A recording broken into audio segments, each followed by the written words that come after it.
Bueno, aquí están los cuatro tejidos fundamentales, cómo está conformado el encéfalo, pues ya nos queda claro perfectamente bien, o eso esperaría. Es más, a ver rápidamente, pregunta general. Ok, aquí dice neocórtex, cerebro límbico y cerebro reptiliano. ¿Quién me puede explicar ahora sí los tres, por favor, cuáles son esos tres componentes que conforman el encéfalo?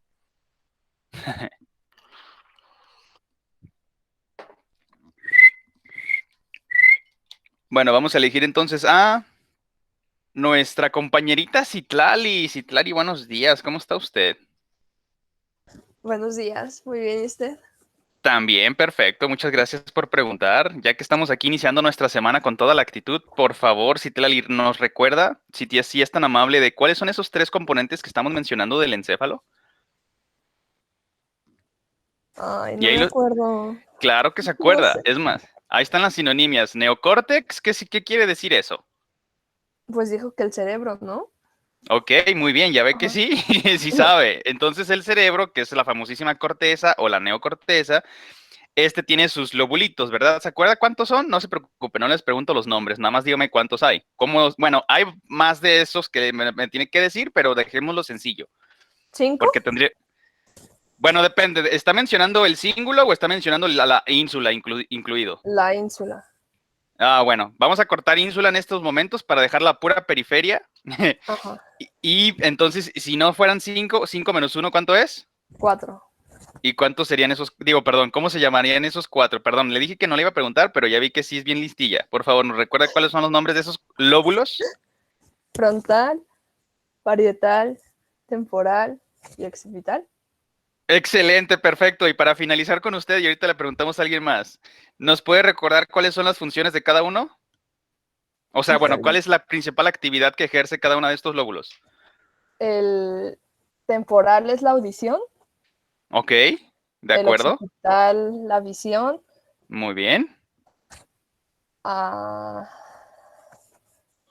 Le falta nada el, más el frontal y el parietal. el parietal no, no, el parietal no son las emociones, ¿verdad? Eso sería el cerebro Es, mamífero. Ajá, el límbico. Eso es lo que mencionábamos de los núcleos basales.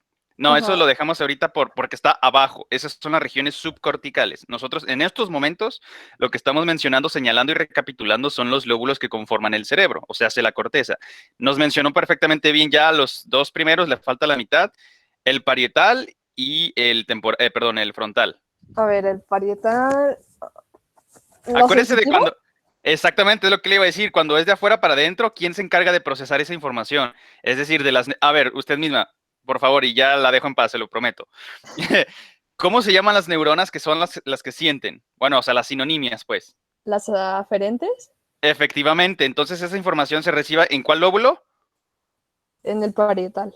Efectivamente, entonces sintetizándolo dijimos que procesa ¿qué tipo de información? El lóbulo parietal. La ¿Cómo decimos? información somatosensorial, Sensorial, efectivamente, perfecto, ya lo tiene, muy bien, me da gusto. Y finalmente el frontal, ¿qué hace el frontal? el razonamiento, Muy bien, así de sencillo, simple y sencillamente, porque si lo desmenuzamos, o sea, bueno, aquí lo estamos sintetizando en su Kinder sorpresa y racional, ¿no? Lo dejamos así, tranquilo, sin problemas, pero si lo rompemos, ya es que la actitud, la toma de decisiones, el juicio, el racionamiento, principalmente se llevan allí en el lóbulo frontal, además del movimiento voluntario. Ojo, digo, no sé si en neurofisiología también se los estén comentando o no, pero allí es precisamente lo que conocemos como la vía piramidal. Atención, y esto sí es importante, digo, no se los preguntaré en el examen, pero sí les convendría írselo aprendiendo de una vez. Digo, aquí lo revisamos rápidamente nada más, porque lo van a seguir trabajando tanto en neurología como en neurorehabilitación, porque precisamente de ahí parte todo el movimiento voluntario. Ya lo de la coordinación que habíamos mencionado en su momento, también recapitulando, pues lo del cerebelo, eso es a los que le denominamos las vías extra piramidales. Atención, nada más en estos instantes con que nos quede claro, ok, ya, lóbulo frontal, perfecta recapitulación que nos acaba de hacer nuestra compañerita Citlali. Del lóbulo frontal, acuérdense que habíamos mencionado que había unas depresiones, o sea, unas separaciones muy pronunciadas entre los mismos lóbulos de nuestro cerebro.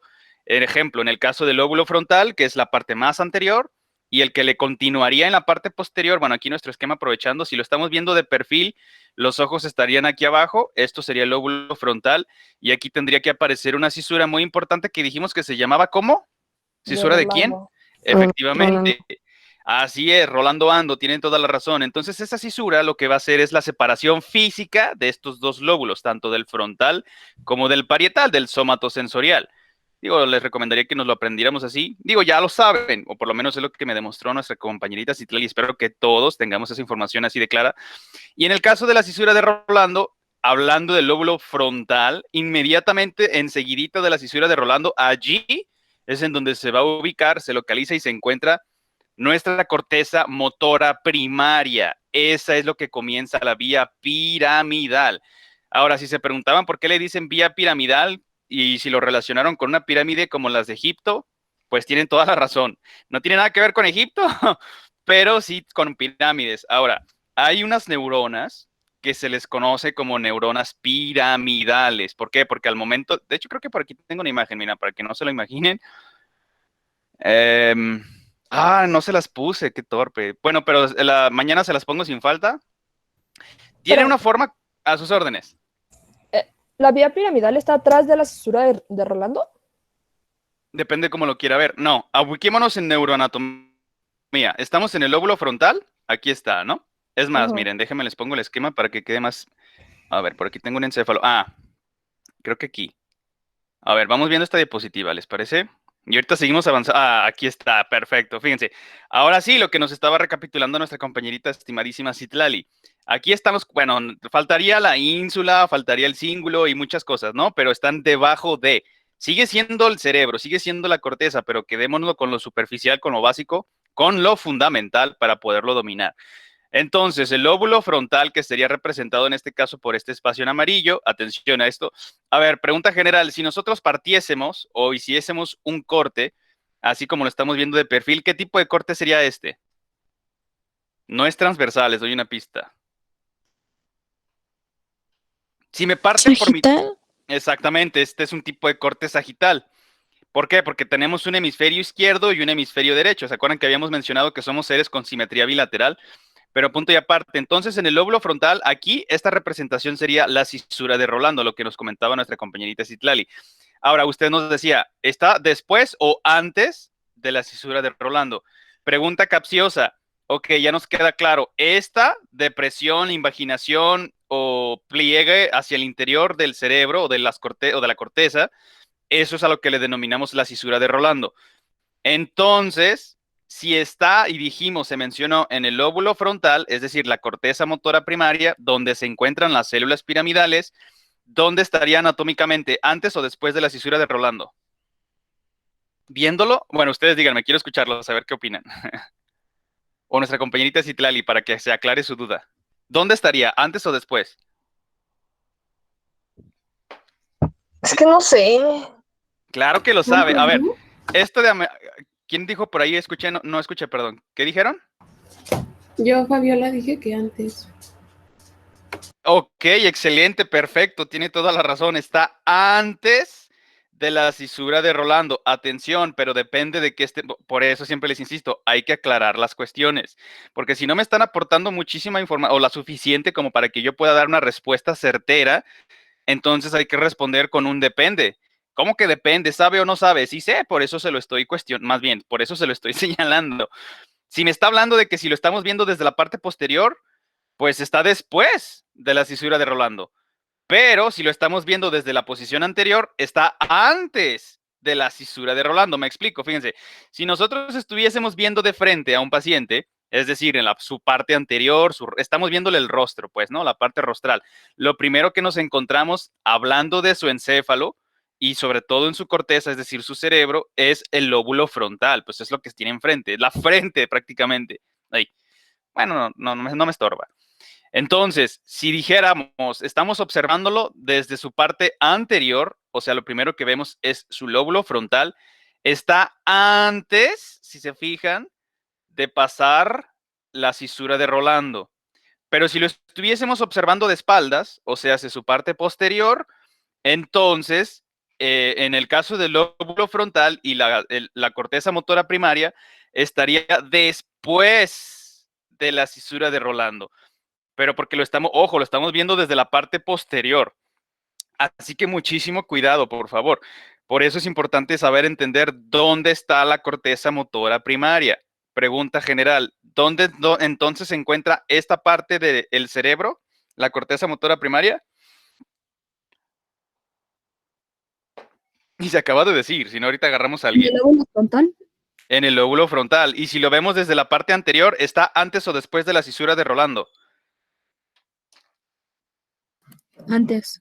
Efectivamente, entonces ya nos queda claro. Perfecto, muy bien. Entonces ya nada más para esclarecer lo que por qué le decimos vía piramidal. Es más, miren, es la última diapositiva, se las comparto de una vez para que vaya quedando un poquitín más claro. Bueno, esto ahorita lo explicamos, ¿no? Lo del homúnculo motor. Pero aquí está, inclusive hasta un poco más desarrolladito, la diferenciación de nuestro cerebro con sus 4 respectivos lóbulos principales. Y entonces ahora lo estamos viendo también en un corte sagital o de manera de perfil, pero ahora está volteando hacia la contraposición. O sea, si antes estaba mirando hacia la derecha, ahora el paciente está mirando hacia la izquierda. Entonces, esto de aquí, esto representa el lóbulo frontal. Y la corteza motora primaria es esa región que corresponde al lóbulo frontal. Allí es en donde se ubican, se encuentran y emiten las señales efectoras, o sea, las motoras, la que nos permiten el movimiento consciente y voluntario, las famosas células de Betz. O sea, Betz como en inglés, mejor, that's the best. Pues Betz es un apellido en ruso. Era un ruso que él fue precisamente quien las estuvo describiendo y por esta razón se les conoce también de esta manera. Pero de manera convencional, coloquial y de manera más frecuente van a encontrárselo con el nombre de las neuronas piramidales, porque parecen pirámides. Realmente la imagen se las debo, se las pongo mañana, se los prometo. Pareciese como es una piramidita y ya tiene sus dendritas y por todos lados, ¿no?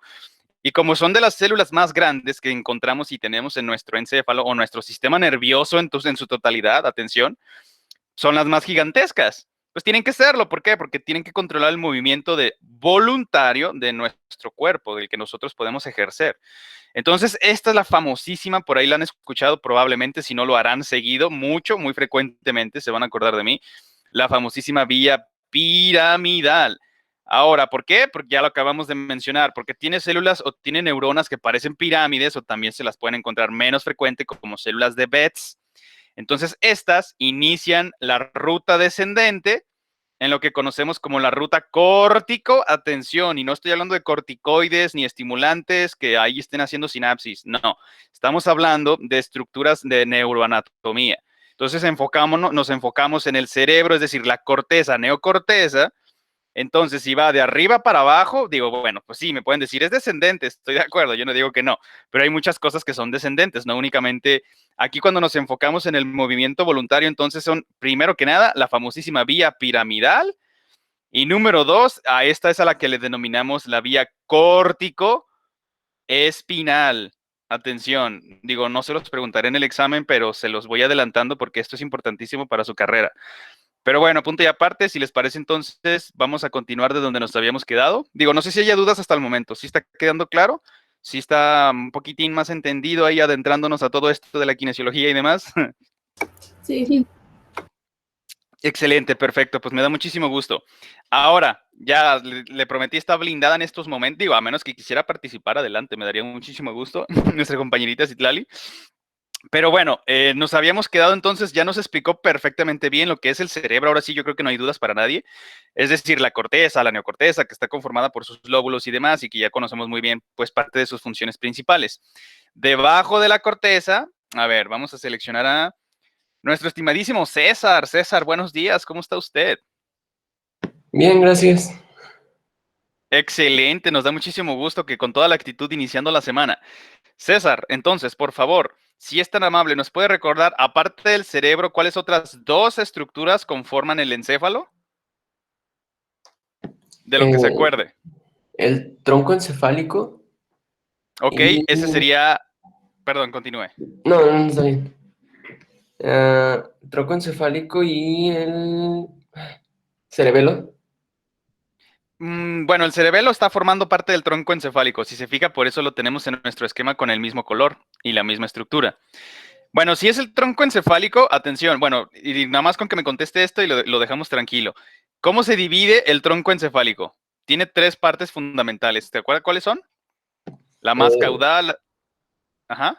Bulbo raquídeo Excelente. ¿Que sería en dónde se encuentra el bulbo raquídeo? en la parte de abajo. O sea, bueno, sí, en la parte más inferior, en la parte más caudal o en la parte basal. Ok, excelente. En lo demás de abajo, no estamos todos claros. ¿Y luego qué seguiría? El puente de Barolio, la protuberancia. Anular, excelente, muy bien, perfecto. ¿Dónde se encuentra el puente de Barolio? ¿En qué eh, posición? entre el... bueno, en medio no. Ajá, sí, claro. Inter, es decir, entre la parte superior, que ahorita nos va a decir su nombre, que yo sé que sí la sabe.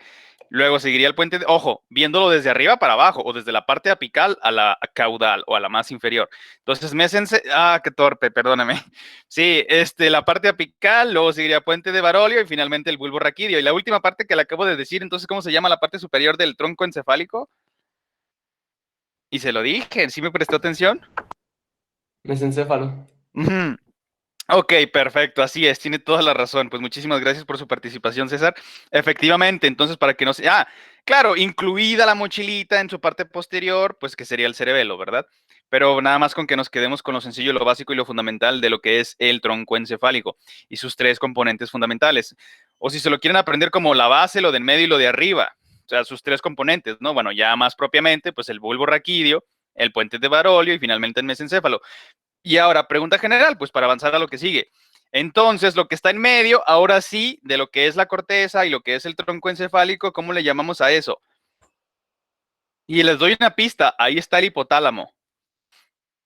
Diencéfalo. Efectivamente, así es, tiene toda la razón. Todo lo que está conformando esa región de los núcleos basales, que si el circuito de Papez, que si el fornix, que si los núcleos caudados, etcétera, etcétera, todo eso junto con pegado lo metemos en esta estructura que le denominamos diencéfalo. Así es, y allí también se encuentra ubicado el hipotálamo. Muy bien, excelente. Me da muchísimo gusto. Bueno, esto ya lo brincamos. Yo creo que si hay dudas, pues por favor indíquenmelo. Yo creo que la sinapsis ya la dominamos, pues cómo está mediada por neurotransmisores y que solamente vamos a tener de dos tipos. Profe, A sus órdenes. ¿cuál había sido su pregunta? ¿De cuál de todas, perdón? ¿O de qué Cuando estaba le preguntó a César.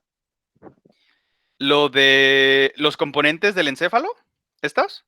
Ajá. Sí, ya, solo eso. Sí, que él nos contestó que el tronco encefálico está conformado por el bulbo raquídeo, por el puente de Barolio y el mesencéfalo. ¿Era eso? ¿O lo del diencéfalo? ¿Y lo de los núcleos basales? No, sí, era eso, gracias, profe. Ok, bueno, ya lo saben, no hay ningún problema. Si hay dudas, prefiero que se esclarezcan a que se queden así como, pues, como que medio entendí, como que más o menos, porque luego cuando lo encuentren en la literatura, es que, ¿qué dijo que eran los núcleos basales? Simple y sencillamente todo lo de en medio, lo que está pacho, es el sándwich del encéfalo, atención, porque si estamos hablando ahora sí ya de sus regiones específicas, por ejemplo, no es lo mismo decir lo que está en medio del encéfalo a decir lo que está en medio del tronco encefálico. Dijo, yo creo que a todos eso nos queda claro, ¿verdad? Pero bueno, si les parece, seguimos avanzando entonces. Ya los neurotransmisores habíamos recapitulado que se emiten por las neuronas presinápticas al espacio sináptico y estas son recibidas por las células postsinápticas y que solamente vamos a tener de dos tipos, que nos van a fomentar la despolarización de la membrana, o sea, hace que se cambie y se genere, el famosísimo potencial de acción, como por ejemplo el canónico por excelencia que conocemos y entendemos perfectamente bien, la acetilcolina, o el antagónico, al contrario, el opuesto, que sería el GABA. Pregunta general, ¿qué dijimos que significaba GABA? Y si lo saben. Yo sé que sí. Ácido gamma aminobutírico. Efectivamente, tiene toda la razón. Ácido gamma aminobutírico, que es de naturaleza... ¿De qué tipo? Si no es... ¿Inhibidor? Exactamente. ¿Y qué hace un inhibidor? ¿Promueve que se desarrolle el potencial de acción? Sí, ¿qué me Repolariza la... Sí, efectivamente, en términos más sencillos, no fomenta la despolarización de la membrana. Así de claro, así de sencillo. Bueno, aquí rápidamente, ¿no? El esquema que ya conocemos muy bien, llega la acetilcolina, es recibido por un canal iónico, este permite ahora sí se vuelve permeable al paso de los cationes, Por lo consiguiente, fomenta lo que es el potencial de acción, ese impulso eléctrico que se emite por toda la superficie de la membrana de nuestra neurona, es enviado por el axón hasta llegar al axón terminal. Entonces, todos los canales iónicos se activan, permitiendo que ahora sí ingresen todos los cationes para que se pueda llevar a cabo esta despolarización de la membrana y, consecuentemente, el impulso eléctrico. Bueno, rápidamente también ya conocemos muy bien lo que son las anatomías sencillas o la citología de las neuronas, pues esto es lo que estamos señalando, pues las famosas dendritas. Lo que estamos señalando acá, bueno, en este caso sería una célula de Schwann, pero como estamos hablando del sistema nervioso central, vamos a suponer que es una sola célula. ¿Cómo dijimos que se le llamaba la célula que una única de ellas tiene la capacidad de sujetarse a varios axones en el sistema nervioso central para formar la mielina? Oligodendrocitos. Efectivamente, ahí está, que es célula de la glía, que es parte del sistema nervioso. La sinapsis, ¿cómo dijimos dónde se conectan los axones? ¿Con qué y qué? Tres cosas principales, pregunta general. Con dendrita, con axón y con soma. Efectivamente, conexiones dendríticas, axoaxónicas o somáticas de las neuronas, evidentemente. Así es, perfectamente. ¿Y cómo dijimos entonces que se le llamaba a los espacios desnuditos que tenían entre los axones las neuronas? Nodo de Rambier. Nódulo de Rambier, efectivamente, así es. Bueno, aquí está el famosísimo axón. ¿O de qué otra forma dijimos que se le podíamos encontrar y conocer al axón, esta parte de la neurona? Sinonimia. ¿Sí se acuerdan? Empieza con cilindro y termina con la palabra con la vocal E. O más bien inicia la palabra con la vocal E. Por ejemplo, nosotros... ¿Cilindro eje? Efectivamente, ahí está, ya lo tienen.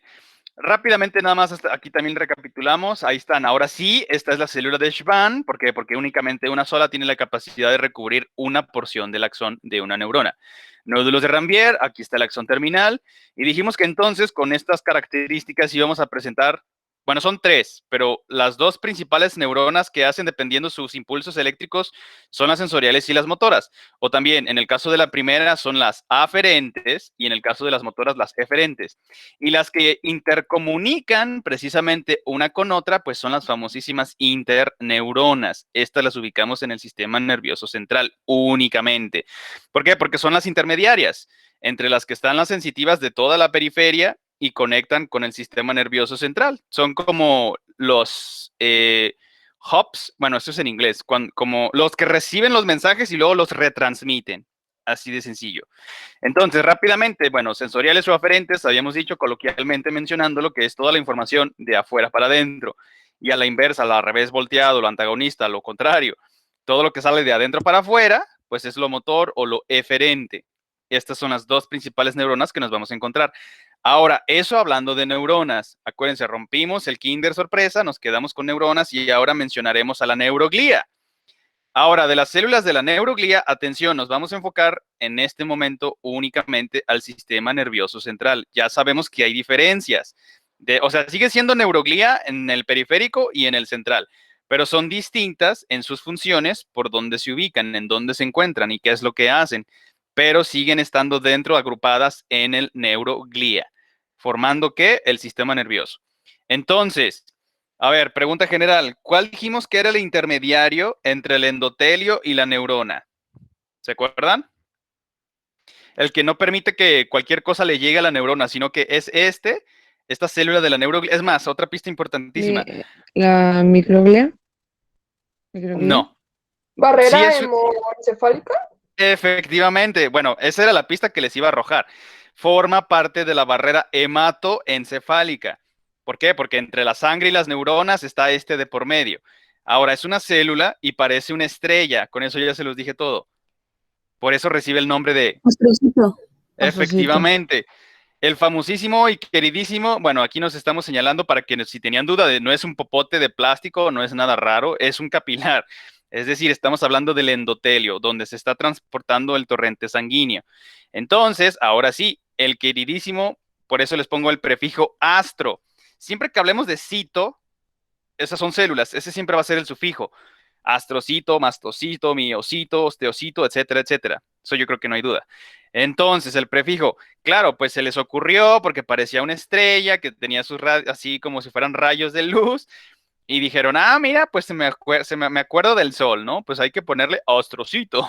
Por esa sencilla razón no tiene nada que ver con el espacio sideral ni con los astros, pero bueno, sí, con la relación, al menos en su anatomía, pareciera como que es un cuerpo celeste, ¿no? Que está brillando en el espacio. Pero bueno, entonces, a ver, rápidamente, para ver si, yo creo que sí, a sus órdenes, ¿alguien tiene algún comentario? Sí, ¿me podría repetir la función del astrocito, por favor? Eso es lo que íbamos a preguntar. Efectivamente, no se preocupe, para allá vamos. A ver, ¿quién me puede responder qué hace el astrocito? Si ya dimos pistas, ok, es el cadenero, hagan de cuenta, ¿no? Del antro, del lugar al que, de que tú no pasas, tú sí pasas, tú te ves más o menos, pues pásale y tú no entras. O sea, es selectivo, no pasa cualquier cosa y no se las pasa a las neuronas. Tiene que ser muy específico lo que está permitiendo que pase, que tenga tránsito. Por lo consiguiente, con esas pistas, ¿qué hace el astrocito? ¿Qué se ¿Da imaginan? soporte? ¿La qué, perdón? ¿Separación? No, da soporte. Bueno, en términos sencillos generales, ¿Cita? Tengo anotado de que da apoyo mecánico y metabólico a las neuronas. pues, no le digo que no, pero esa característica la tienen todas las células de la neuroglía. O sea, desafortunadamente es muy, muy ambiguo. Podría decir lo mismo del astrocito, podría decir lo mismo de la microglía, podría decir lo mismo del oligodendrocito. Pues sí, da soporte y mantenimiento fisiológico, estructural y de todo lo que sea de las neuronas. Pues sí, pero tienen funciones muy determinadas. Ahí les va. Pues sí, es lo que ¿Apoyo decíamos, ¿no? mecánico? Ah, Es que el apoyo mecánico, o sea, sí, pero no es el esqueleto de la neurona, pues como para, sopórtate en mí, ayúdate de mí, quédate apoyándote en mí. O sea, no es su principal función. Acuérdense, si dijimos desde el comienzo, forma la barrera hematoencefálica, esa es la ¿Permite qué principal. sustancias entra? Efectivamente, acuérdense que como el sistema nervioso y más en específico las neuronas son muy delicadas porque son muy especializadas, tienen que estar dedicándose únicamente al impulso nervioso, es decir, a los impulsos eléctricos, perdón.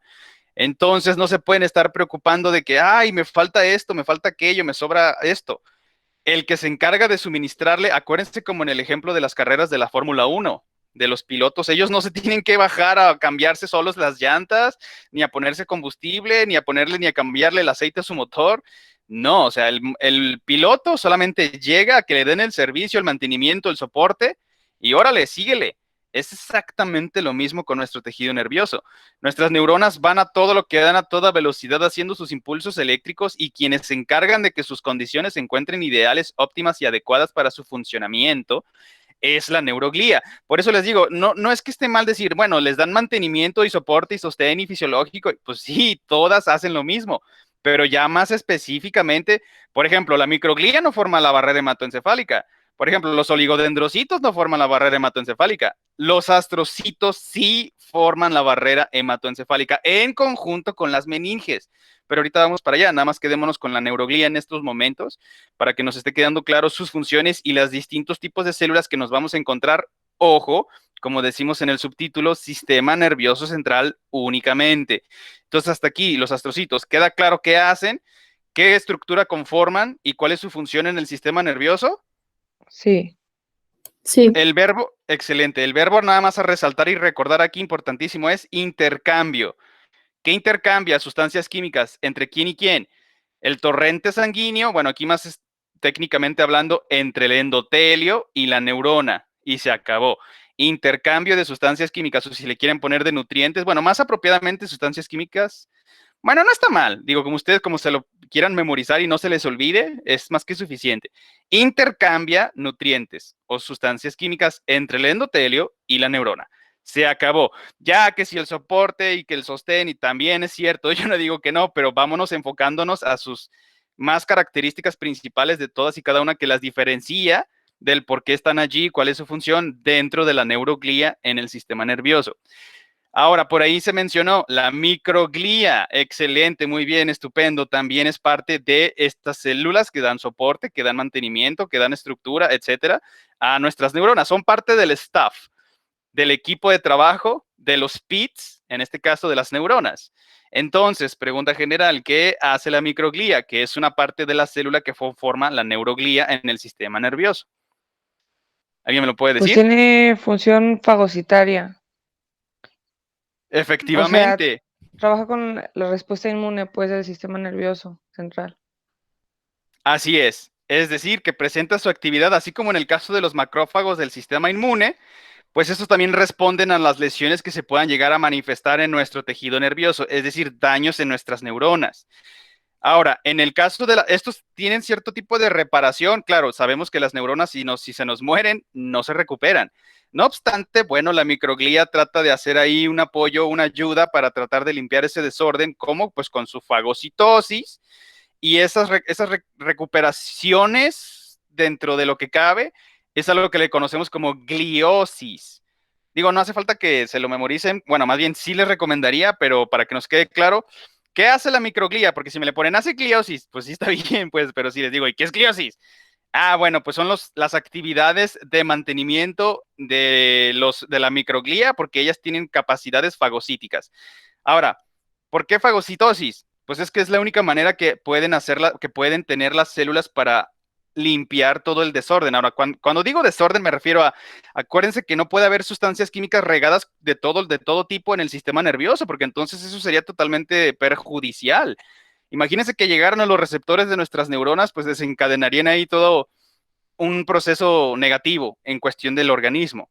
Por lo consiguiente, no se puede permitir que cualquier sustancia química, si por ejemplo, vamos a ser extremistas, una célula revienta, es decir, bueno, vierte todo su contenido intracelular a las neuronas. Inmediatamente la microglía se pone a trabajar y empieza a fagocitar todos esos compuestos químicos que no deberían de estar ahí regados. Imagínense que se llegara de nueva cuenta con el ejemplo a un receptor de una neurona que desencadena toda una reacción indebida, pues para evitarse precisamente esos problemas, la microglía lo que hace es, pues se come todo el desecho, toda la basura, bueno, no basura, sino todos los compuestos que no deberían de encontrarse presentes en el medio de las neuronas. Por eso presentan actividad fagocítica. También están involucradas en la recuperación de las lesiones y, entre paréntesis, a eso es lo que se le conoce como gliosis. No sé si me expliqué. ¿Queda claro qué hace entonces la microglía? Con que recordemos el verbo fagocitar, yo creo que ya están del otro lado. Así como en el caso de astrocitos, intercambio o intercambiar. En el caso de la microglía, fagocitar. ¿Qué fagocita? Todo lo que no debería de estar en el tejido nervioso. ¿Sí queda claro? Sí. Sí. ¿Y qué es macrófago? Sí. ¿Perdón? Ah, le puse entre paréntesis macrófago porque no son parte del sistema inmune, pero se les conoce como los macrófagos del sistema nervioso entrecomillado, para podernos entender de qué hace y qué tipo de neuroglía estamos hablando o de qué estamos tratando. ¿Sí me explico? ¿O no? Sí, creo que ¿Sí? sí. Ok. En términos sencillos, si usted me dijera, es que son los macrófagos del tejido nervioso, está hablando de la microglía, no significa que sean del sistema inmune, significa que son células de soporte y mantenimiento del tejido nervioso que también tienen capacidad fagocítica. Así de sencillo. Luego, entonces, estas de aquí, pregunta general, y si lo saben, ¿qué significa LCR? Las siglas, las tres consonantes. Líquido cefalorraquídeo. Efectivamente, perfecto, muy bien. Entonces, ese famosísimo líquido cefalorraquídeo, ¿quién lo produce? ¿Quién lo está aventando? ¿Quién lo está filtrando? Las ependimarias. Ok, entonces estas células se llaman ¿cómo? ¿Células qué? Bueno, puede ser ependimaria o ependimocitos. Digo, no pasa nada, está bien, perfecto. ¿Por qué? Porque con que nos acordemos del prefijo epéndimo, pues ya estamos del otro lado prácticamente. Entonces, atención, esto es un ejemplo también. A ver, si es de recubrimiento, ¿quiénes dijimos qué tipo de tejido de los 4 fundamentales fungen, es decir, sirven de recubrimiento de las superficies del cuerpo? ¿Cuáles de los 4 fundamentales hacen eso? Conectivo. El tejido epitelial, efectivamente. Entonces, este sería un ejemplo de cuál. ¿De cuál de los dos que habíamos mencionado previamente? Del tejido epitelial. ¿Simple? Exactamente, es un epitelio simple. ¿Dónde se localiza? En sistema nervioso central. ¿Cuál es su principal función? Porque esa ya es parte de, o sea, como ya es un epitelio simple, el recubrimiento está implícito, o sea, es obvio, pues, que hacen eso. Pero su principal función en el sistema nervioso central, efectivamente, es la formación del líquido cefalorraquídeo. Ahora, no en todas partes lo van a estar filtrando porque lo obtienen a partir del plasma de la sangre, del endotelio. Entonces hay unas estructuras en nuestro encéfalo que se les conoce como plexos coroideos. Pero con que nos acordemos de que los ependimocitos son los encargados de la fabricación de líquido cefalorraquídeo, estamos muy bien. Ahora que si queremos ir un poquito más allá, que se los recomendaría, pues entonces estas estructuras, que son las que encargadas de estar produciendo, filtrando, desarrollando y enviando el líquido cefalorraquídeo, son los famosos plexos coroideos, que no son más que agrupaciones de ependimocitos, o sea, para que quede claro. Por eso digo que los ependimocitos son los encargados y los responsables de la fabricación, o más bien de la filtración, desde el plasma sanguíneo, pasa por los ependimocitos, lo envían al sistema nervioso central y eso es lo que se convierte en líquido cefalorraquídeo. O sea, ¿por qué no lo producen ellos mismos de la nada? Pues no es generación espontánea. Lo obtienen desde el plasma, lo filtran y se convierte en líquido cefalorraquídeo. Pero bueno, si les parece, no sé si hasta el momento hay alguna duda, ¿todo bien? Y yo. Citlali. A sus órdenes. Dice que los ependimocitos son los que fabrican el líquido cefalorraquídeo. Y los Efectivamente. plexos coroideos, ¿qué hacen? Son los ependimocitos agrupados. O sea, ahí le va. Sí. Nada más que dependiendo dónde se encuentre. Lo que pasa es que el ependimocito está recubriendo todo el sistema nervioso central. Desde las oquedades, que ahorita las vamos a ver, que son espacios huecos dentro de nuestro encéfalo, atención. Por eso tenemos un conducto central por toda la médula espinal. Todo ese conducto está revestido por ependimocitos, pero ahí no se produce el líquido cefalorraquídeo, se produce en el encéfalo. ¿En dónde? En los plexos coroideos. ¿Y quiénes están conformando los plexos coroideos? Pues los ependimocitos. Así de claro, así de sencillo. ¿Sí me expliqué? Sí, gracias. Va que va. Al contrario, gracias a ustedes. Estupendo. Bueno, rápidamente entonces dijimos que neuroglía, es decir, todas esas células que dan soporte, que dan mantenimiento, que dan sostén, que dan estructura, que dan fisiología, es decir, estabilidad fisiológica me refiero. Pues sí, todo eso hace la neuroglía, pero hay ciertas características que únicamente van a cumplir todas y cada una dependiendo de cuál se trate. O sea, porque de manera generalista, pues sí, ¿no? Lo que acabamos de decir al comienzo, no está mal. Pero si la pregunta es específica, a ver, entonces, ¿qué hace el astrocito? ¿Soporte, estructura? No, mal. ¿Por qué? Porque entonces eso es la neuroglía en general. Ok, el astrocito, con que se mencione, forma la barrera hematoencefálica, perfecto. Es muy distinto a lo que hace la microglía, a lo que hace en este caso, el ependimocito. O, por ejemplo, si la pregunta fuera, ¿de dónde surge en el sistema nervioso central el líquido cefalorraquídeo? Si me dicen de la neuroglía, pues sí, o sea, no les puedo decir que no, pero es muy ambiguo. Porque entonces, ok, el soporte, el mantenimiento fisiológico y no sé qué, pues sí, pero no, está mal. El líquido cefalorraquídeo únicamente lo vamos a encontrar producido por los ependimocitos. Y los ependimocitos, dicho sea de paso, comentábamos que son un ejemplo de un epitelio simple. ¿Por qué? Porque no está con capas, no está estratificado, no tendría por qué estarlo, está en el interior. Así como en el caso de los, bueno, en este caso dice capilar, pero el endotelio. Por eso es endo dentro de, y este es epi, esta es la parte de afuera superficial del recubrimiento, telios, tejidos de recubrimiento. Entonces, los ependimocitos son los únicos encargados de la fabricación o más propiamente de la filtración del plasma sanguíneo para la obtención del líquido cefalorraquídeo en el sistema nervioso central. Y finalmente, el que nos falta mencionar, que es el que produce las vainas de mielina, ¿cómo dijimos que se llamaba en sistema nervioso central? Oligodendrocito. Efectivamente, los famosísimos oligos, o bueno, los oligodendrocitos, son parte de la neuroglía, que le dan soporte, mantenimiento y sostén y todo lo que ustedes gusten y quieran, pero, ojo, y esto es importantísimo, por eso les digo, el astrocito no me va a producir mielina, la microglía no me va a producir mielina, ni los ependimocitos me van a producir mielina. Por eso todas y cada una tiene sus funciones, por eso son tejidos diferenciados, porque tienen funciones muy distintas entre ellas. Pero si lo conjuntamos, pues sí, que el mantenimiento de las condiciones del sistema nervioso, estoy de acuerdo. Pero únicamente el oligodendrocito, porque si no todas harían lo mismo, que es lo que trato de explicarles, para que no me los vayan a chamaquear ni me los vayan a bofetear. No, las células de la neuroglía, ok, en general estoy de acuerdo, pero ya en específico de cada una tiene sus funciones muy particulares. Y en el caso del oligodendrocito es el único que nos va a fomentar el desarrollo de las vainas de mielina en los axones de las neuronas. Así de sencillo. Ahora, rápidamente, un esquema de la neuroanatomía, ya la conocemos muy bien. Todo esto que estamos apreciando, pues es lo que conocemos como el encéfalo. Y del encéfalo hacia la parte inferior, hacia la parte caudal, es decir, desde el bulbo raquídeo hacia abajo, eso es a lo que le denominamos como la médula espinal, hasta ahí no hay dudas.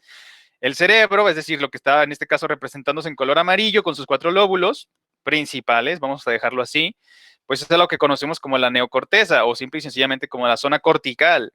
Lo que estamos señalando aquí, efectivamente, lo que estábamos mencionando al comienzo, lo que está haciendo sándwich, lo que está en medio, es decir, abajo del cerebro, arriba del tronco encefálico, eso es a lo que le denominamos en términos sencillos como el diencéfalo. Pregunta general, ¿quiénes dijimos que integran el diencéfalo? Nada más con que me digan 2, porque faltaría mencionar otras como 2 estructuras, pero dejémoslo sencillo. ¿Cuál y cuál? Uno que Tálamo está arriba o del otro. hipótamo. Efectivamente, tiene toda absolutamente la razón. Y en el caso del cerebelo, este se va a localizar en la parte posterior del tronco encefálico. Prácticamente donde está la pancita, hagan de cuenta para que no se les olvide, hace contrapeso. No es esa la razón, pero para que no se les olvide, la pancita se va para adelante y la mochilita para atrás. Entonces ahí se mantienen en equilibrio, en el tronco encefálico y la parte posterior, nuestro cerebelo. Y ahí está nuestra famosísima protuberancia anular, pero me gusta más el término puente de Barolio, pero se los digo de las dos formas porque así se lo pueden encontrar en la literatura que se esté consultando. Ahora, el tronco encefálico ya dijimos, ok, es esa estructura que en este caso estamos representando con este colorcito. Soy malo con los colores, discúlpenme las mujeres, según yo es naranja, no me odien, pero bueno, para mí es naranja. Si es otro color, pues bueno, ahí usted le dice, no es naranja, es café o lo que sea. Entonces, toda esa estructura, esa pieza del encéfalo es a lo que le denominamos como tronco encefálico y tiene sus 3 componentes principales que se acaban de decir.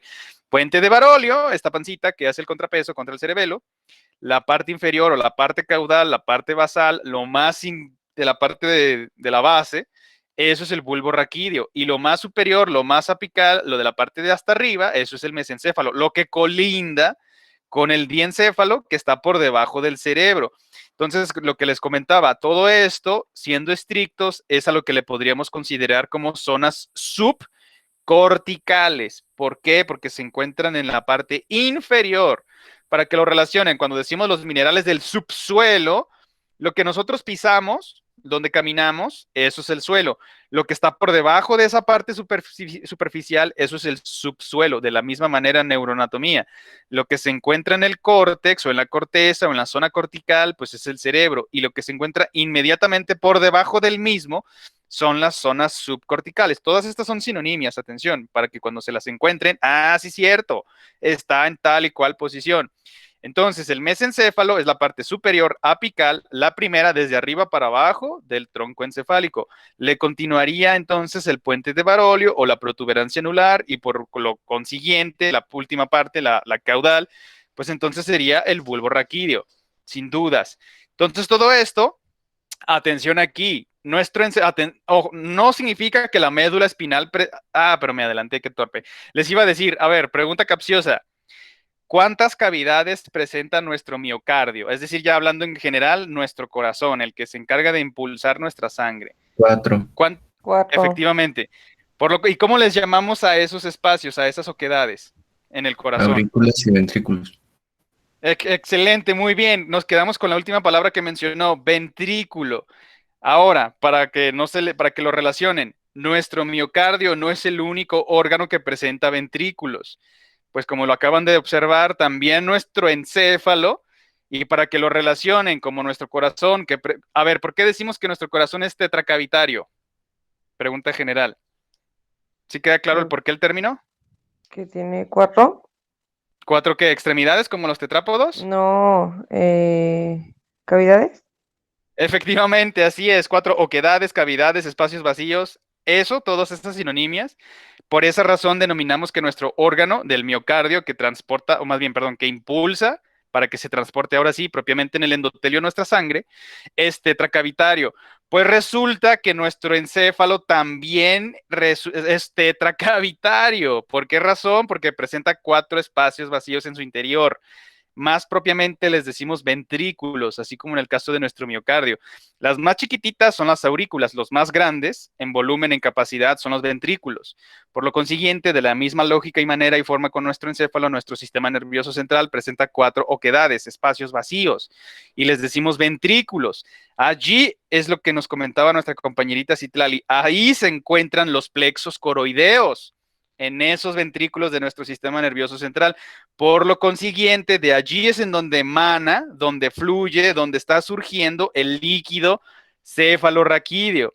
Ahora, ¿cuál es la función del líquido cefalorraquídeo? Aquí ya les estoy dando un ejemplo, pero hay un poco más. ¿Quién me puede dar opiniones al respecto de cuál es la función de ese líquido? ¿Para qué lo necesitamos? Pues elimina las toxinas de lo que es el sistema nervioso, nutre también. Más que eliminar toxina... Protege, Adelante, quiero escucharlos. protege el cerebro, digo, el cerebro, sí, el encéfalo y la médula espinal contra lesiones, ¿no? Ok, perfecto. De hecho, lo que estamos apreciando aquí, lo que dice como funge, es decir, funciona o participa o tiene actividad de neuroamortiguador. Sí, claro, por supuesto, y muy bien contestado, porque imagínense que si nosotros, aparte de que si ya tenemos nuestro sistema endoesquelético, es decir, el sistema axial en nuestro cráneo, que es el principal protector de nuestro encéfalo, si nosotros de repente nos golpeáramos, aunque no fuera un golpe tan de magnitud considerable, si no tuviésemos el líquido cefalorraquídeo por el que funcionara como un intermediario, un intermediario entre lo que sería el hueso y nuestro encéfalo, pues estaría seco y los impactos los recibiríamos de lleno, total y completamente.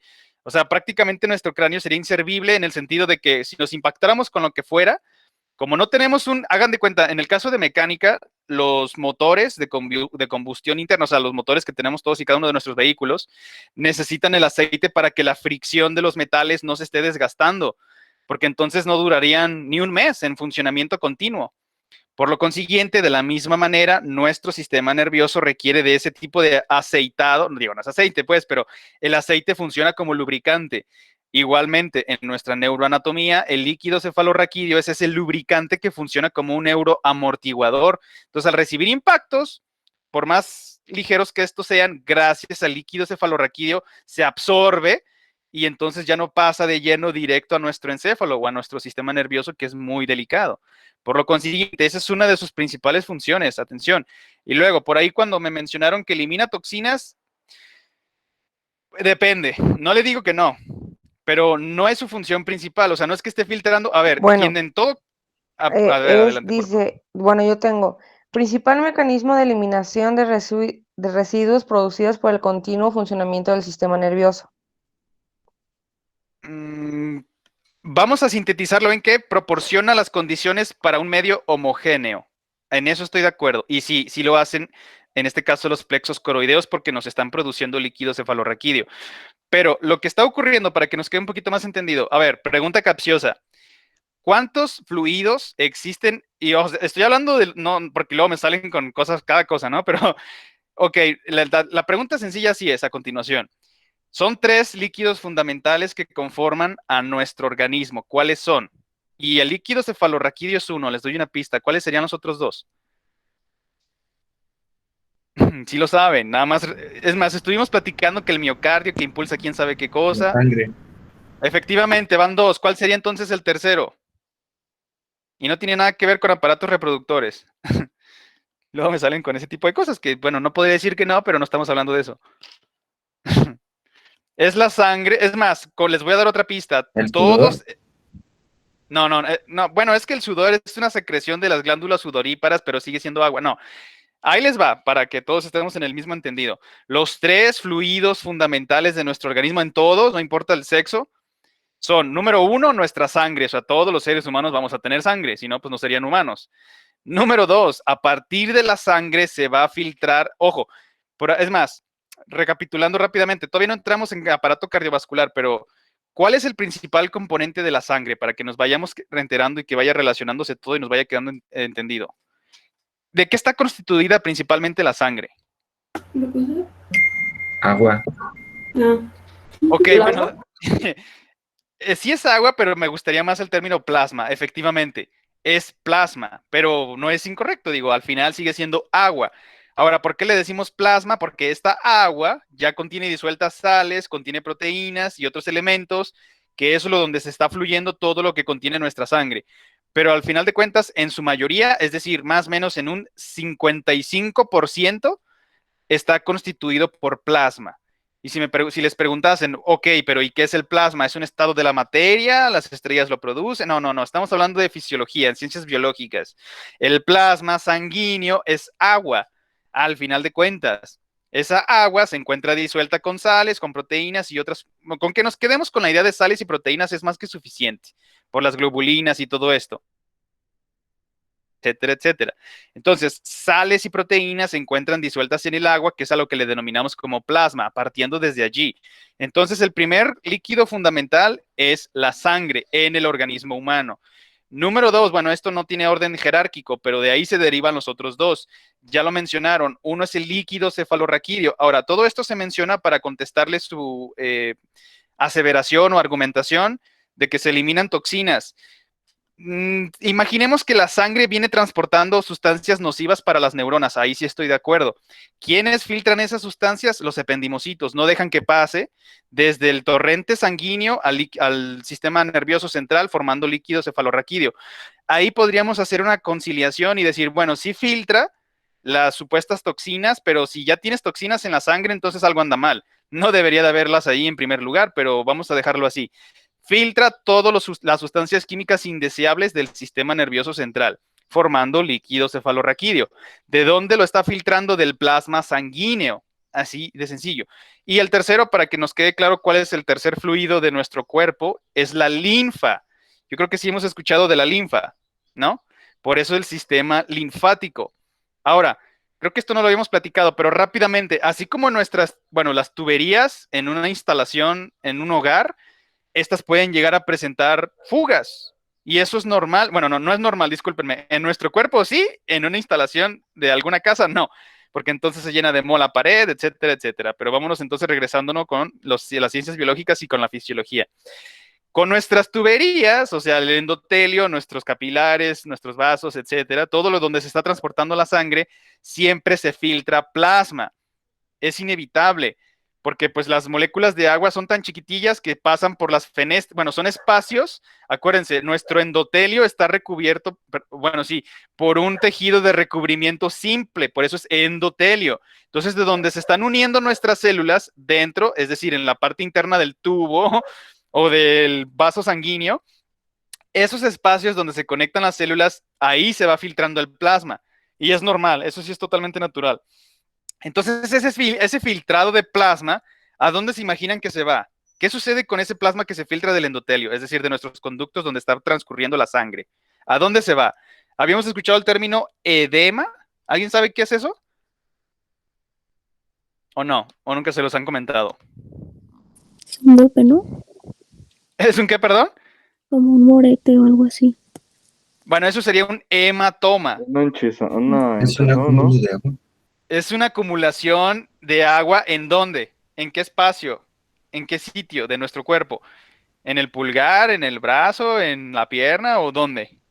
En general. Ajá, estoy de acuerdo, en cualquier parte, pero entonces esa agua, ¿dónde se está acumulando? ¿En la epidermis, en el músculo o dónde? En la epidermis. No necesariamente, por debajo de la misma. Ojo, ahí les va. ¿Cómo dijimos entonces el prefijo para decir entre dos cosas? Inter. Inter, ¿y cómo decimos entonces tejidos? Ahí lo pegan. ¿Inter qué? ¿Espacio qué?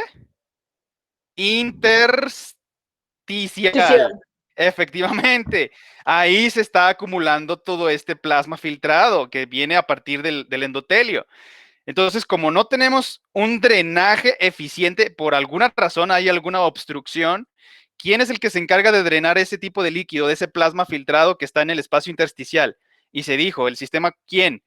Por eso es el tercer líquido que conocemos de nuestro organismo, que al final de cuentas todos son plasma, atención, para que no se me confunda. Efectivamente, así es. Si existiese algún mal funcionamiento y sobre todo alguna obstrucción, entonces este líquido intersticial proveniente del endotelio, que está saliendo como plasma filtrado, se está acumulando de manera anormal, antinatural. Eso es a lo que le denominamos un edema, es decir, esa acumulación de agua. Imagínense que a mí se me sale una ampolla, eso es un edema. Se me está acumulando todo ese plasma filtrado desde el endotelio en el espacio intersticial. Por eso no es que esté en un tejido en particular, está entre los tejidos. Por eso le denominamos de esa manera. Pero recapitulando entonces, a partir de la sangre, ¿de cuál es su mayor constituyente? El plasma. Por eso el famosísimo plasma sanguíneo, que sigue siendo agua con sales y proteínas. Ese plasma, cuando se filtra del endotelio, que sale al espacio intersticial, a todos en donde se encuentran entre tejidos, ese se tiene que filtrar también, tiene que llegar a un desagüe, tiene que llegar a un lugar, se tiene que canalizar y se tiene que reconducir de nueva cuenta al inicio de donde se filtró, que es el endotelio, es decir, la sangre. Tiene que volverse a meter a la sangre. ¿Quién lo hace? El sistema linfático. Lo platicaremos en su momento, pero aquí para explicarlo de que no es tanto que eliminen toxinas, simplemente no, son selectivas los ependimocitos al momento de filtrar el plasma sanguíneo, que no pase cualquier cosa, sacan en su consecuencia líquido cefalorraquídeo y ahora sí otorgan en su constitución general a todo el sistema nervioso un medio homogéneo, que es estable. No sé si necesariamente con nutrientes, sí pasan nutrientes, pero no es su función principal. Con que nos quedemos con la idea fundamental de que fabrican el líquido cefalorraquídeo, eso es indiscutible. Ahora, de que si la filtración de toxinas y eso sí es discutible, pero no nos metemos a ese tema. Nada más nos quedamos con lo fundamental para que no se nos olvide. ¿De dónde viene el líquido cefalorraquídeo? Del plasma sanguíneo. ¿Quiénes nos lo están filtrando? Los ependimocitos. ¿En dónde? En el encéfalo, más particularmente en los plexos coroideos. Así de sencillo. Ahí está, la segunda función importantísima. La primera también lo es, lo del amortiguador, porque imagínense, por recibir impactos o movimientos bruscos y demás, pues gracias a nuestro líquido cefalorraquídeo, pues este se mantiene pues más estable, o más bien más asegurado, para que no se vaya a impactar de lleno completamente con cualquier tipo de movimiento brusco que podamos llegar a presentar. Y número 2, fundamental y principal, ojo, obviamente estas son preguntas de examen, digo, no hace falta que se los recuerde. Establece, ahora sí, lo que estábamos platicando, un medio homogéneo donde no interviene cualquier otro tipo de sustancia química, es más selectivo. O sea, hace que le da un medio para que esté uniforme, que no sea una revoltura de todo tipo de cosas, no. Líquido cefalorraquídeo no se parece en nada al plasma sanguíneo, porque pues para empezar, en el plasma sanguíneo está disuelto todo tipo de cosas y de sustancias químicas, y en el caso del líquido cefalorraquídeo, no. Es más estable, más homogéneo, y lo producen ¿quiénes? Los ependimocitos. ¿En dónde? En los plexos coroideos. ¿En cuáles regiones más en particular? En los ventrículos de nuestro encéfalo. Ahí está. ¿Dónde se produce? Pues en los plexos coroideos de los ventrículos de nuestro encéfalo. Ahora, tenemos también rápidamente, nada más recordando, sustancia blanca y la sustancia gris. A ver, vámonos a enfocar en la médula espinal. Y de hecho esto yo sé que sí lo saben. ¿Cuál es la diferencia entre lo que denominamos que es la sustancia blanca? Ojo, son neuronas, al final de cuentas, para que no se me confundan, siguen siendo neuronas. Nada más hay una diferencia fundamental. ¿Por qué se ve blanco y por qué se ve gris? ¿Alguien me puede decir la razón? Por ejemplo, la sustancia blanca es la mielina, ¿no? ¿Es de la mielina? Efectivamente, así es, tienen todo y absolutamente la razón.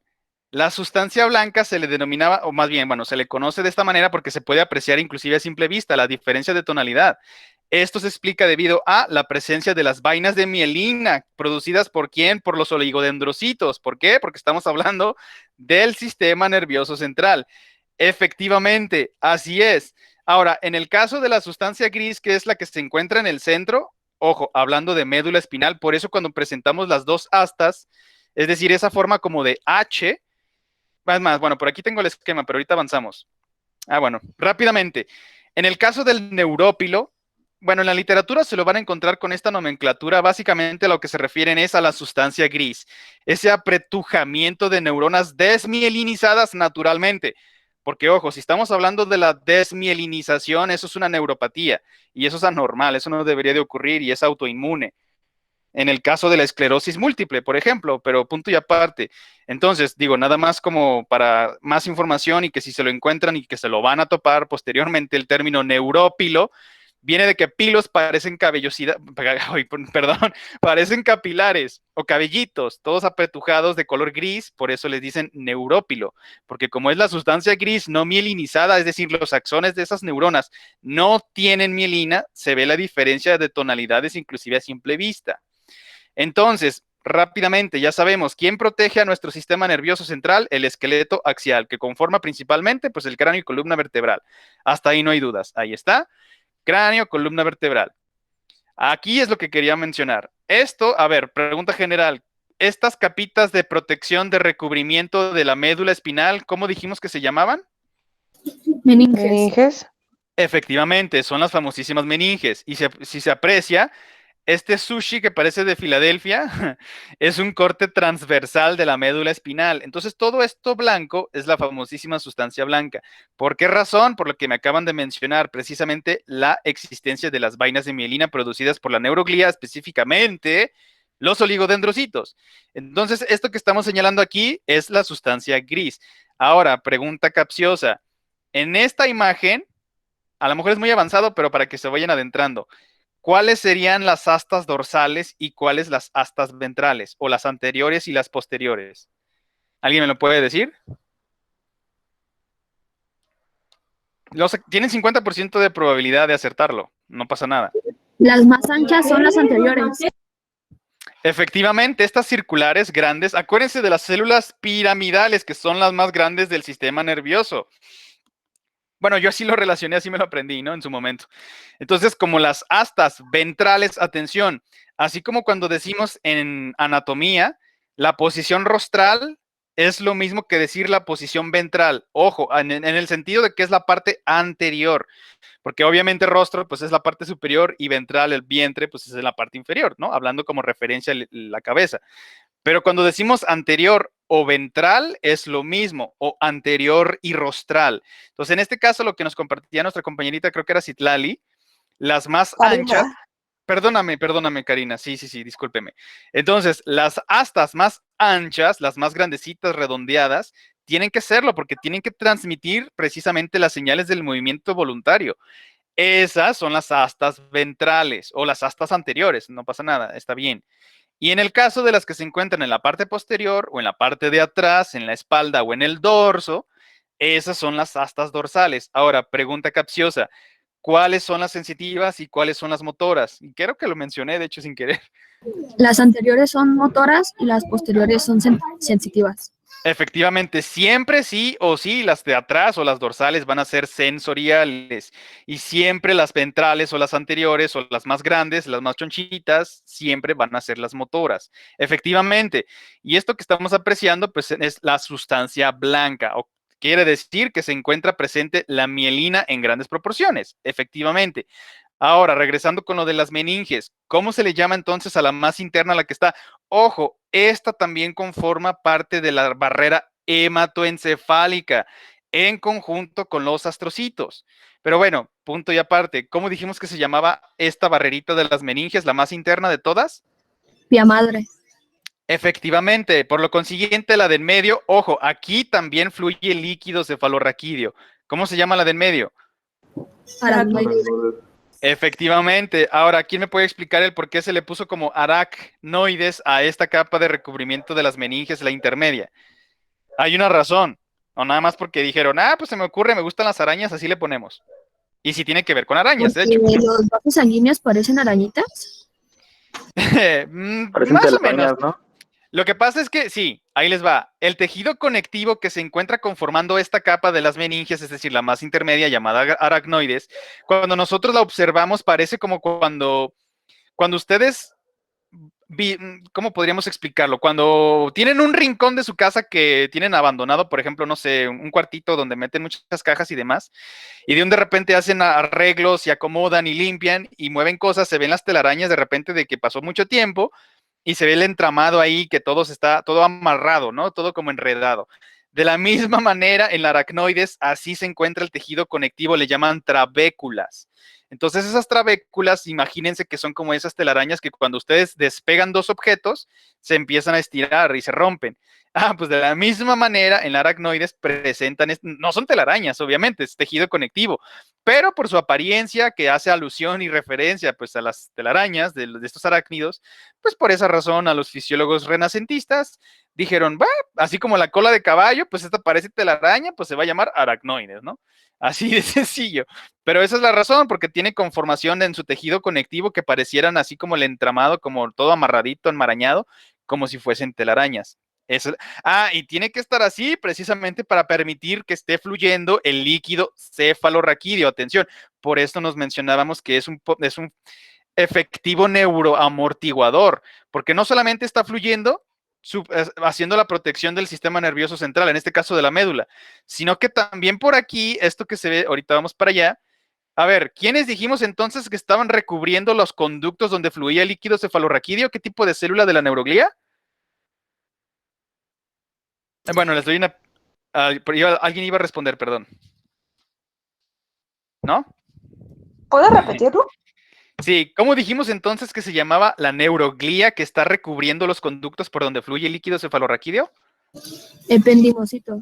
Efectivamente, entonces el ependimocito está recubriendo, ahorita vamos para allá, este canalito que está justo en el centro de la médula espinal, pero aparte de que fluye por el centro, fluye por los alrededores, por la periferia. ¿Por qué? Para que sirva de protección. ¿Y dónde está fluyendo? En la aracnoides, que es la capa intermedia de las meninges. Y finalmente, la más externa, la más dura, ¿cómo dijimos que se llamaba? Dura madre. Efectivamente, qué dura está, ¿verdad? Esta cosa. Entonces, en el caso de la pia madre, efectivamente, lo que les platicaba está conformando lo que denominamos la barrera hematoencefálica, en conjunto con la neuroglía del astrocito. ¿Por qué? Porque es el intermediario, acuérdense, es el intercambiador de sustancias químicas entre el endotelio y la neurona. Y en conjunto con la pia madre forman este revestimiento, esta estructura de protección, que es en donde, de hecho, los capilares se encuentran adosados. Sí se entiende el término adosado, es como embebido, como, imagínense una gelatina que le ponen frutas. Las frutas, esos pedacitos quedaron contenidos en la gelatina. Eso significa que está embebido, que está adosado, está en la parte interna. ¿Sí me expliqué con el ejemplo? Hagan de cuenta Sí. que la gelatina es la pia madre y que los vasos sanguíneos son los pedacitos de fruta, están embebidos en la pia madre.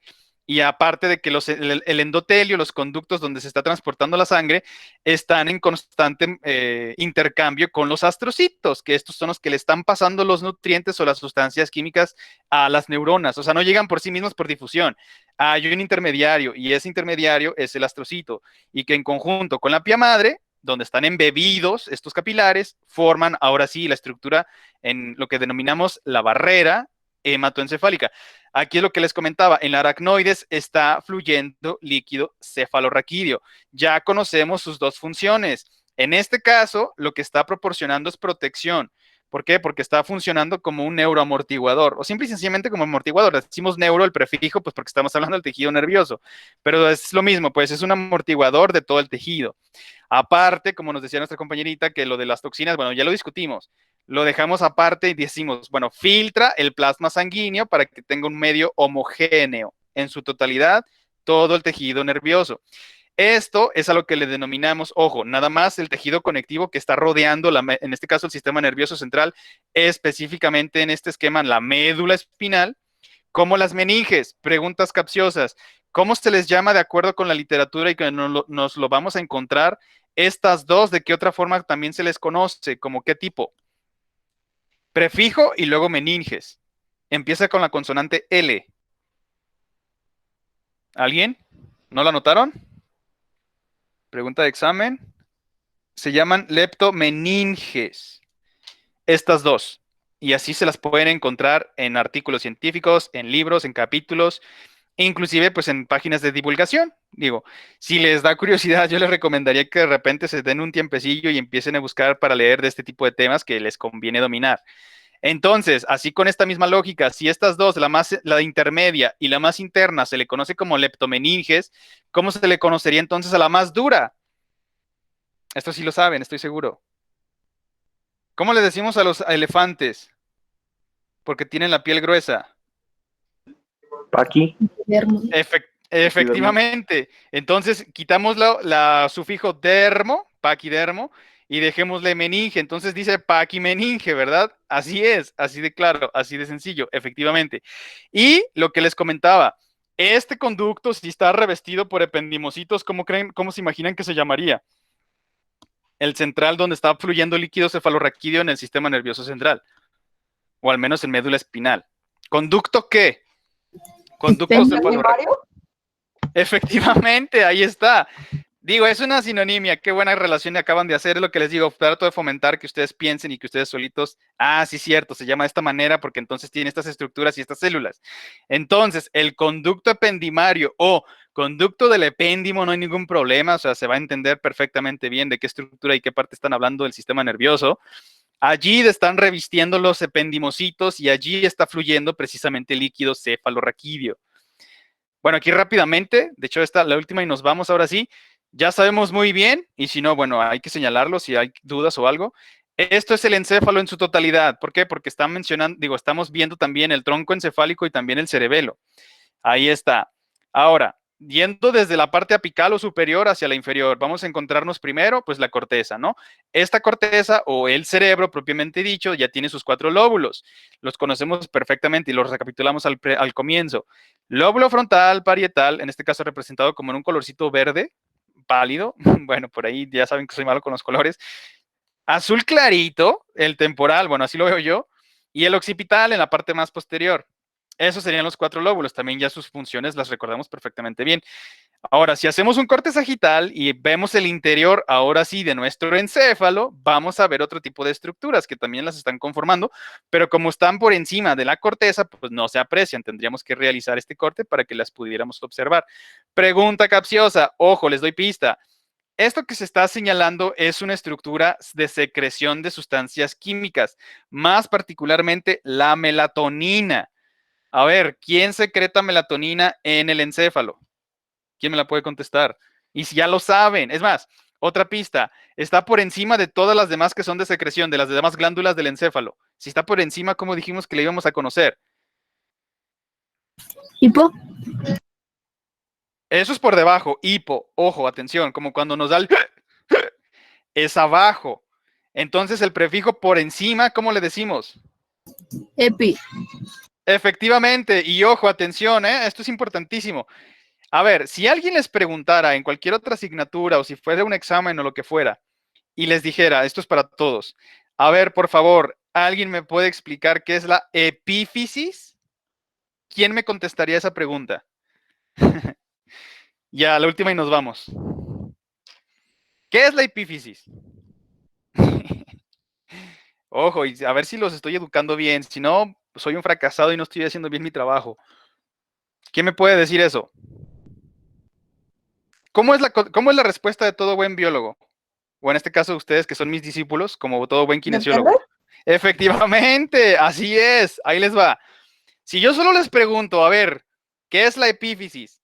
Y como yo sé que ustedes son bien listillos, me van a decir, depende, profe. A ver. No. ¿Cómo que depende? ¿Sabe o no sabe? Sí sabemos, por eso se lo estamos señalando. ¿Está hablando del sistema esquelético o está hablando del sistema nervioso? Caray, pues sí, ¿verdad? Tiene toda la razón. Pero a ver, si mencionábamos al sistema esquelético, ¿a qué se refiere con eso? La epífisis son las regiones distales, bueno, en este caso las regiones más extremas, ejemplo de un hueso largo. Si hablamos del fémur, tenemos la epífisis proximal y la epífisis distal, y esa es la anatomía de un hueso. Tiene toda la razón. Entonces, si estamos hablando del sistema nervioso, ¿cuál sería la epífisis? Ya queda clara su pregunta, profe. En ese caso, estamos hablando de la glándula pineal, que es la que secreta la melatonina. Fíjense nada más que interesante. Por eso, mucho cuidado con las preguntas, porque a veces es a propósito que los quieren, son capciosas. Porque, a ver, ¿cómo que epífisis? ¿De qué estamos hablando? ¿De tejido nervioso o del sistema esquelético? Ah, del sistema nervioso. Ah, ok. Bueno, su sinonimia también se le conoce como glándula pineal. ¿Cuál es la que secreta principalmente esta neurohormona? La melatonina, implicada principalmente en los ciclos circadianos, es decir, cuando dormimos y nos levantamos. Principalmente. A ver, entonces hasta aquí no sé si hay alguna pregunta, si está quedando claro todo bien. Todo bien. Excelente. Pues ya, de hecho yo creo que ya mañana terminamos sin falta y el miércoles ahora sí aplicamos su primer parcial.